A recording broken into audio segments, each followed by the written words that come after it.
Si vous entrez dans un labyrinthe, il y a une chose à ne surtout pas faire, lâchez le fil qui vous relie à la sortie. Tous les plongeurs de grottes sous-marines le savent. Mais il y a une chose qui peut vous faire perdre le fil. C'est si la grotte dans laquelle vous êtes a décidé contre votre volonté de vous garder dans ses entrailles pour l'éternité.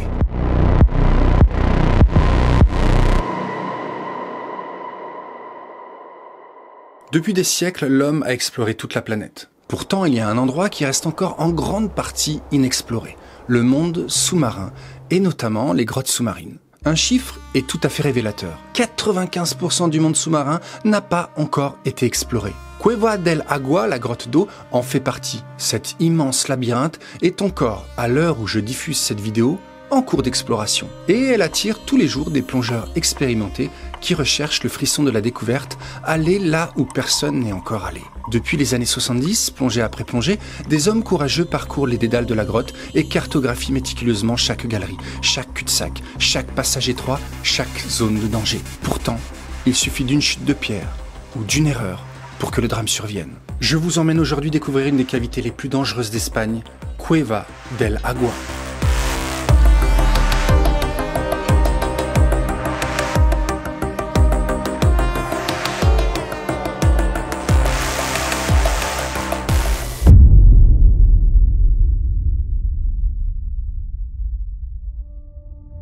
En 1990, la grotte n'est pas encore aussi renommée qu'aujourd'hui et les explorations sont encore timides, considérées comme trop dangereuses.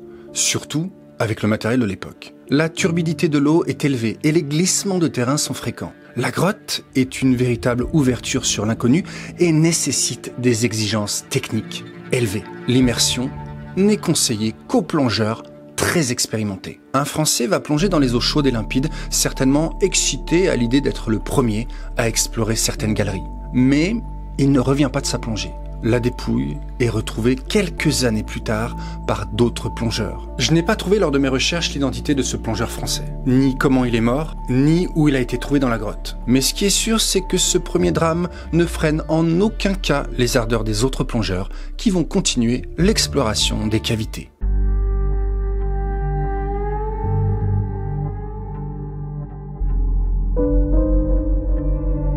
Voici l'entrée du labyrinthe, vous n'êtes pas prêt à voir la suite. Quand je vais vous montrer les plans de la grotte, vous allez certainement faire « Waouh !» Mais avant, on va la situer sur notre planète. On prend de la hauteur et on redescend en Espagne, dans la région de Murcie. Puis, on va descendre encore pour cibler la ville d'Isla Plana. C'est une station balnéaire entourée de montagnes. Et la première carte que je vais vous montrer, c'est celle-ci. On y voit le réseau de galeries au-dessus d'Isla Plana. On peut déjà se rendre compte de la complexité du labyrinthe et de sa taille si on met par-dessus des terrains de football pour se rendre compte de sa superficie importante. Cette complexité va vous sauter encore plus aux yeux quand je vais vous montrer les autres cartes. La grotte a une longueur de 1060 mètres. Presque 7 km d'itinéraires et de galeries ont été cartographiés. Un véritable labyrinthe aquifère. La cavité est inondée par les eaux d'une nappe thermale, mais cet aquifère est en récession et la majeure partie de l'eau qui s'y trouve est maintenant d'origine marine.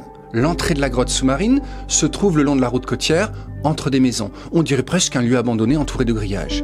Mais qu'on ne s'y trompe pas, le site est fréquenté quasi quotidiennement par les fameux explorateurs de grottes sous-marines. Pour descendre dans la cavité, c'est un peu compliqué à cause de la pente à 45 degrés. Une poulie sur pied a donc été installée pour faciliter la descente du matériel de plongée, lourd et encombrant. Voyons un plan en coupe. Voici l'entrée et la zone où les plongeurs préparent leur matériel, située à peu près à 10 mètres de profondeur. Si on part à gauche, on file tout droit vers la mer Méditerranée. Et ce n'est pas une très bonne idée. D'une part parce que vous allez être coincé par une langue de sable qui obstrue la sortie, et d'autre part parce que vous entrez dans une zone terriblement instable où le mouvement des éléments géologiques est constant. Voyons cette zone en nous plaçant au-dessus. L'entrée est ici. Notre zone instable se situe ici. On voit qu'elle a été cartographiée en 2022 et que des lignes ont été installées pour que les plongeurs se repèrent. On a aussi sur la carte des informations sur la physionomie du lieu, la température de l'eau, sa profondeur et surtout sur d'éventuels dangers qu'on peut rencontrer. Le nom donné à certaines galeries par les plongeurs est révélateur de la dangerosité des lieux et de la place qu'elle occupe dans leur imaginaire. Galerie de stress, galerie de la discorde, route de la terreur. Et il y a un endroit dans la grotte particulièrement effrayant qui se situe à un peu plus de 800 mètres de l'entrée dans le noir total, qui a été découvert en 2011 par Pazzo Sanchez. Découvert est un mot léger. En fait, Sanchez a mis 4 ans à ouvrir un passage en creusant dans la boue et en enlevant des pierres. Un travail particulièrement dangereux et éprouvant. C'est aujourd'hui un passage étroit, si étroit que s'y faufiler en bouteille est une véritable épreuve pour les nerfs. À certains endroits, le passage ne mesure que 60 cm de large. Je vous laisse quelques secondes avec les images pour vous imprégner.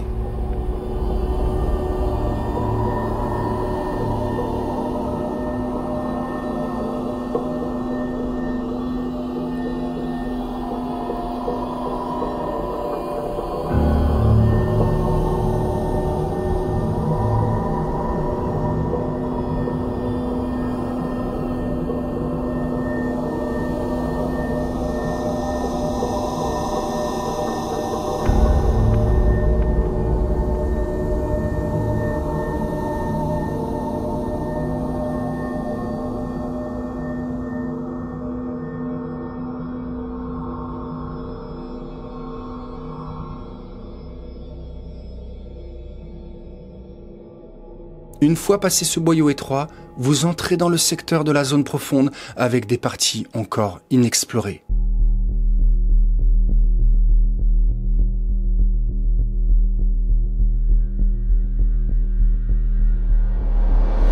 Le 29 mars 1996, le GAES de la Guardia Civile espagnole, équivalent de notre gendarmerie nationale, met en place un cours de plongée dans les eaux de la grotte. Le GAES est l'unité spécialisée en charge de la recherche et du sauvetage de personnes, de la localisation et de la récupération d'objets en milieu aquatique. Durant cette journée du 29 mars, des duos vont plonger pour tester du nouveau matériel. L'équipement et la mission sont méticuleusement étudiés et vérifiés avant la première plongée, réalisée par le lieutenant Antonio Naranjo et le garde Antonio Sanchez. 2 autres plongeurs se tiennent prêts à l'entrée pour aider si nécessaire. La mission offre 2 possibilités de repli.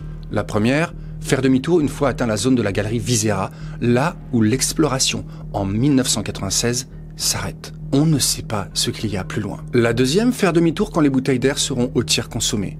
Et c'est cette option qui est retenue. Les 2 hommes glissent dans l'eau et commencent à nager. À partir de là, ce qu'il s'est passé dans la grotte repose sur des hypothèses. Grâce aux images d'Ernest qui a plongé dans cette grotte, on peut voir les vrais passages de ce qu'ils ont vu. Je vous mets le lien de la vidéo en description. On sait que les 2 plongeurs ont atteint la galerie de la discorde après avoir traversé la galerie du stress, 2 étapes assez flippantes à en croire les noms donnés à ces passages. Ils ont ensuite emprunté le passage nommé tube de piscine pour arriver à un T que forme le croisement des lignes. À ce croisement, plusieurs chemins sont possibles. En 1996, la ligne qui part dans la galerie Visera s'arrête un peu plus loin. Les autres lignes reliant la galerie de la Chara n'existent que partiellement. Les 2 hommes vont donc suivre ce fil. Peut-être ont-ils décidé de pousser un peu plus loin l'exploration, mais ça, on ne le saura jamais. Quand ils décident de faire enfin demi-tour, ils ont dû avoir un sentiment terrible d'effroi devant ce qu'il venait de se passer dans les galeries. L'eau limpide s'était transformée en une eau trouble, assombrie par le limon. Que s'était-il passé? Il semblerait qu'il y ait eu un glissement de terrain suite à leur passage qui a soulevé des quantités importantes de limon, augmentant la turbidité de l'eau et rendant la visibilité quasi nulle. Dans cette grotte, la moindre perturbation, provoquée par exemple par les bulles d'air des plongeurs, peut créer des collisions avec le plafond et détacher des fragments de roche qui, en tombant, soulèvent le limon. On pense alors qu'au carrefour en T, un des plongeurs, au lieu de tourner à gauche, a continué, puis pensant se trouver à cet endroit, a tourné à droite pour aller se perdre dans la galerie de la Chara au lieu de traverser la galerie de la Discorde. Déboussolés, les 2 hommes ont dû comprendre leur erreur. Au lieu de faire demi-tour, ils ont dû emprunter cette galerie et commencer à tourner en rond pour trouver le bon chemin. Avec la panique, les bouteilles se sont vidées plus rapidement.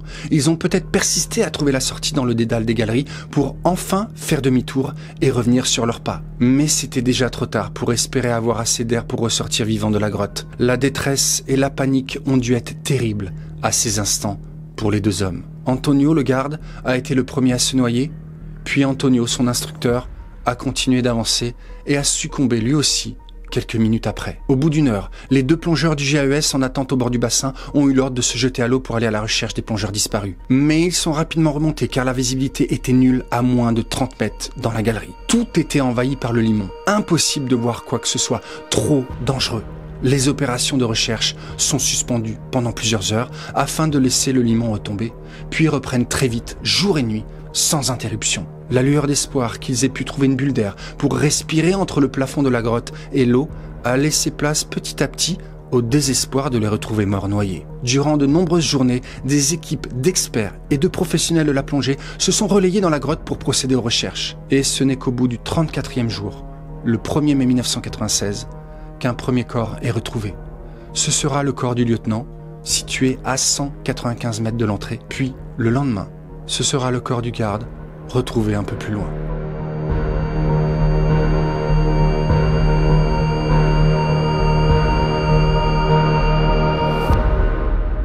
L'affaire des 2 plongeurs de la Guardia Civil a été très médiatisée. Conclusion, la grotte est dangereuse, il faudrait peut-être faire quelque chose. Les autorités vont alors prendre des mesures immédiates. Installer des panneaux d'avertissement à l'entrée de la grotte et poser des clôtures pour restreindre et filtrer l'accès. Mais certains de ces plongeurs explorateurs sont déterminés à prendre des risques et le grillage ne va pas tenir bien longtemps. C'est un peu comme le ski freeride. On met des panneaux, on informe, on signale que c'est dangereux, on place des cordes ou des barrières, mais il y a toujours un skieur qui se croit plus fort, plus courageux. À Cueva del Agua, c'est le même genre de comportement. La majorité des plongeurs de grottes sous-marines sont des personnes responsables et respectueuses.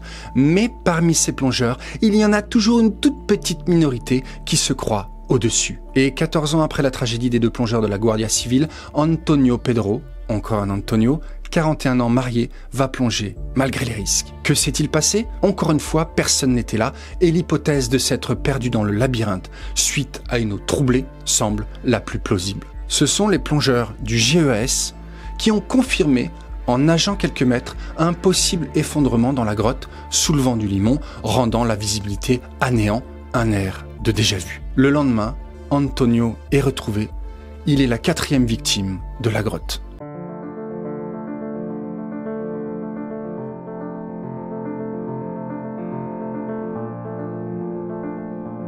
À la suite du 4e décès survenu en 2010, des plaques commémoratives ont été érigées près de l'entrée de la grotte pour rendre hommage aux victimes. Dans ce milieu, on est solidaire. Les autorités ont été à 2 doigts de fermer définitivement l'entrée, mais un groupe de chercheurs et d'explorateurs en plongée est resté catégorique dans sa conviction que la grotte doit être considérée comme un domaine de découverte scientifique, soulignant l'importance de préserver son intégrité plutôt que de la promouvoir à des fins touristiques. Un groupe de plongeurs spéléologiques s'est donc constitué pour cartographier et sécuriser la grotte. Depuis 2011, ils ont installé un vaste réseau de fils et de panneaux pour que chaque plongeur évolue dans un espace sécurisé. Sergi Pérez, l'un des pionniers de l'exploration de Cueva del Agua, se veut rassurant. La grotte est très bien signalisée. L'insécurité dépend du risque de chacun. Au final, c'est de la pure technicité. Ce qui ne veut pas dire que c'est simple. Il dit que faire de la spéléologie aquatique, c'est comme gravir l'Himalaya dans le monde de la plongée. Dans la grotte, il faut suivre à la lettre une série de protocoles très stricts lors de la réalisation de sa plongée. Et si vous respectez le protocole, tout ira bien. Le groupe et les plongeurs du GES sont clairs sur le fait que les 4 décès survenus dans la grotte sont principalement dus à une erreur humaine ou à un manque d'expérience. Ils rappellent que de très nombreuses plongées ont été effectuées depuis les accidents et qu'on ne dénombre aucun mort depuis. Pourquoi alors continuer à explorer les profondeurs d'une telle grotte? Quelle est réellement leur motivation? Pourquoi certains plongeurs essayent de découvrir encore des galeries inexplorées ou cachées de notre planète au péril de leur vie?